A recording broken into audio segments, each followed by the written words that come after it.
আসসালামু আলাইকুম প্রিয় লিসেনার্সগণ, আপনাদের সবাইকে স্বাগতম মারিয়ার গল্পের আসর ইউটিউব চ্যানেলটিতে। আপনারা যে বা যারা দেশ ও দেশের বাহিরে যে যেখান থেকে আমার বলা গল্প শুনছেন, সবাইকে জানাই আমার পক্ষ থেকে অসংখ্য ধন্যবাদ।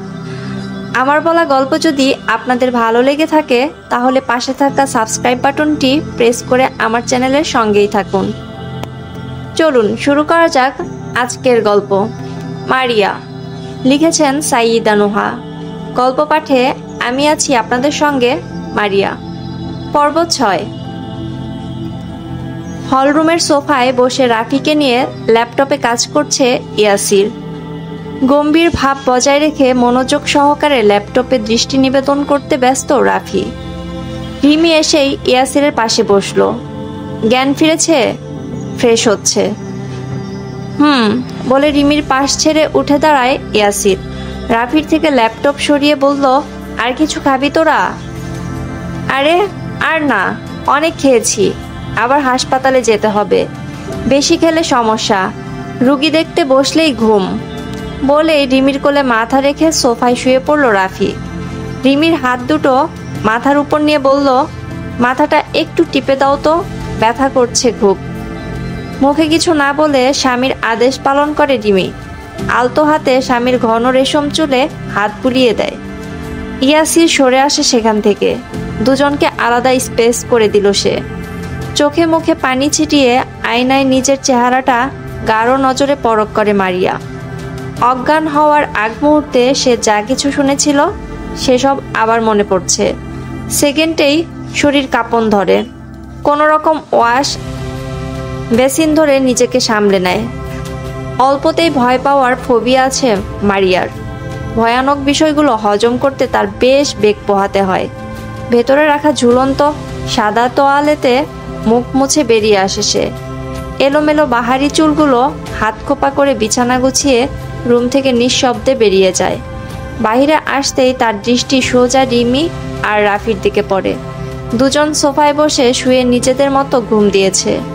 ডানে যাবে না বাঁয়ে যাবে মারিয়া ভেবে পায় না। এদিক ওদিক তাকিয়ে অন্য রুমের দিকে হাঁটা দেয়। রুমটাই এসেই সে অবাকের চূড়ান্তে।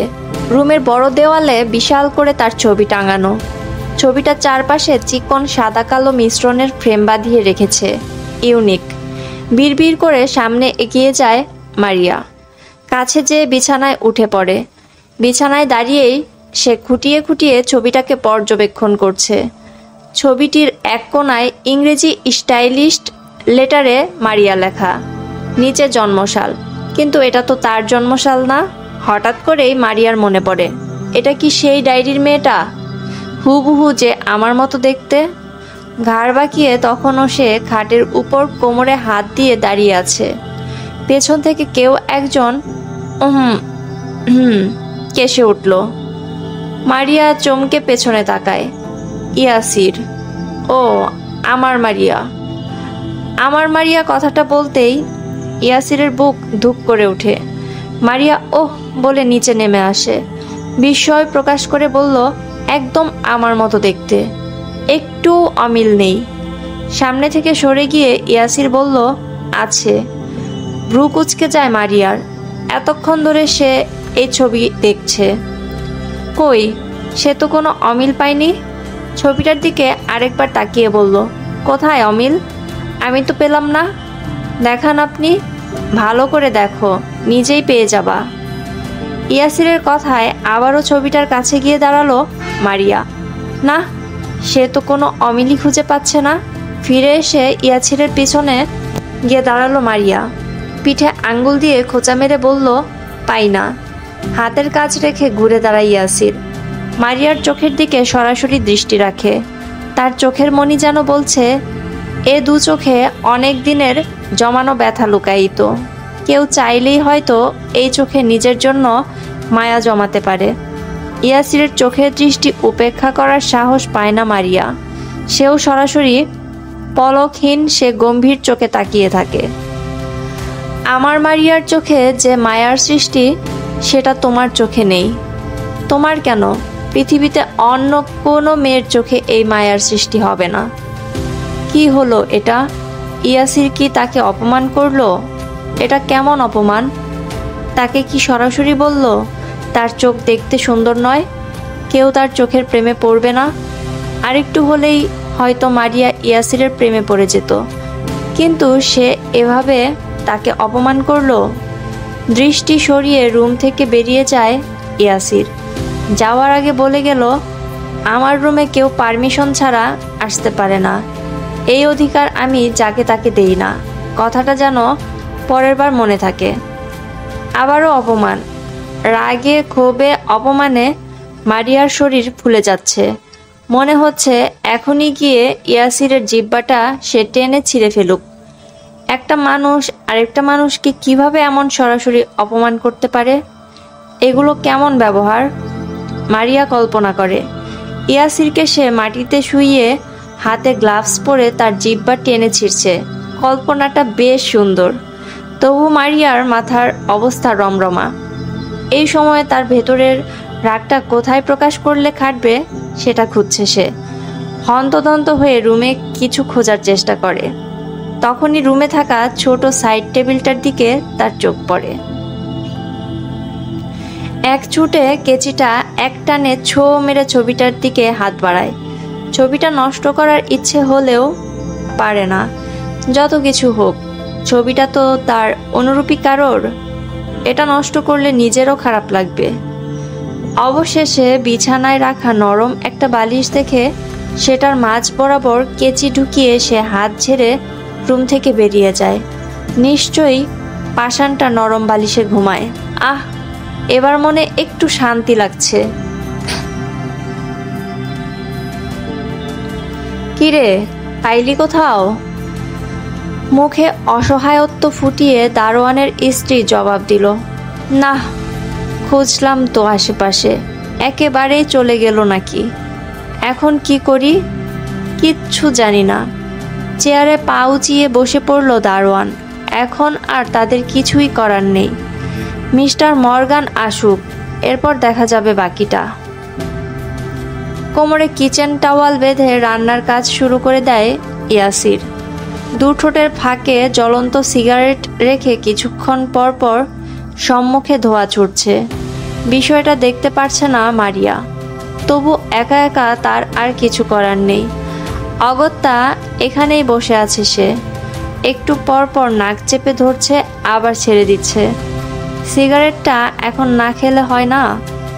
নাকে বাজানো সুর ভেসে আসে ওপাশ থেকে। চুলোয় আঁচে রাখা তরকারিতে নাড়া দিয়ে মারিয়ার দিকে সরু চোখে তাকায় ইয়াসির। ঠোঁটের থেকে সিগারেট ছড়িয়ে বলল, সমস্যা কি? আমার দম নিতে কষ্ট হচ্ছে? আমার দম নিতে কষ্ট হচ্ছে। রুমে গিয়ে বসো। কোন রুমে যাব? যে রুমে আমি ছিলাম ওটায়? তো রিমি আপু আর রাফি ভাই দখল করে আরামে ঘুম দিচ্ছে, আমি আর কই যাব? কেন, আমার রুমে যাও।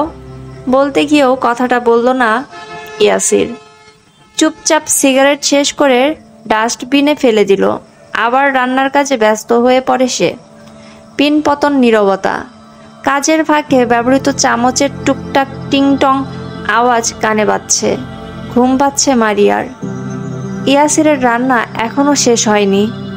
এভাবে অযথা আর বসে থাকতে না পেরে মারিয়া বলেই ফেলল, রাতে এতক্ষণ লাগে? এত কি রাধেন? ইয়াসিরের বলতে ইচ্ছে করলো, এই বেয়াদব, তুই রাতে জানিস আদৌ? আমার কাছে বাগড়া আসছে। মনের কথা মনেই দমিয়ে রাখে সে, মুখে আর ফুটিয়ে তুলে না। মারিয়ার চোখ মুখে এখনো বিরক্তির চাহনি।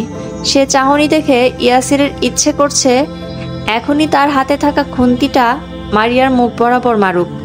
ভদ্রতার খাতিরে শুধু সে কিছু করতে পারছে না। গমগমে কণ্ঠে বলল, রাঁধতে পারো? মারিয়া রাঁধতে জানে না।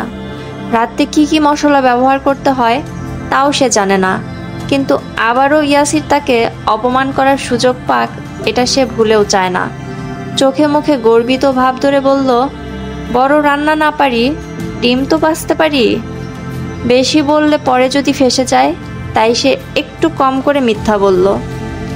ইয়াসির বুঝি তার এই মিথ্যেটুকু ধরে ফেলেছে। একপাশে সরে গিয়ে বলল, আমার রান্না শেষ, এবার একটা ডিম ভাজি করো তো। ওদের উঠতে অনেক দেরি, আমার ক্ষুধা লেগেছে। নাও, খালি করে দিচ্ছি, সব ভেজে ফেলো। চুলার জায়গাটা খালি করে মারিয়াকে যেতে বলল ইয়াসির। এবার কি করবে মারিয়া? সে তো ডিমও ভাজতে জানে না, কিন্তু এখন তো সত্যিও বলা যাবে না। এভাবে নিজের প্রেস্টিজ সে ডাউন করতে পারে না। ধীরে সুস্থে সামনে এগোয় মারিয়া। চুলায় একটা কড়াই বসিয়ে সর্বোচ্চ আঁচ বাড়ায়। ফ্রিজ থেকে একটা ডিম নিয়ে এসে চুলার সামনেই দাঁড়িয়ে রইল। ইয়াসিরকে বুঝতে দেওয়া যাবে না, সে কিছুই পারে না। মান সম্মান সব ধেই ধেই করে বাতাসে কেন, রাস্তার ধুলোয় উড়বে। মারিয়ার ভীষণ আফসোস হচ্ছে, কেন যে সে মায়ের কথা শুনতো না। মা সব সময় বলতো, এত বড় ধামড়ি একটা মেয়ে 2 দিন পর শ্বশুর বাড়ি যাবে, এখনও নাকি তার রান্নাবান্নার প্রতি কোনো টান আসে না। সংসার কি গিয়ে আমি করে আসব? ইয়াসির গভীর চোখে মারিয়ার কার্যকলাপ দেখছে। মারিয়া চামচের আগা দিয়ে একটু একটু করে ডিমের উপর বাড়ি দেয়। বাড়িগুলো খুবই সাবধানে দিচ্ছে সে।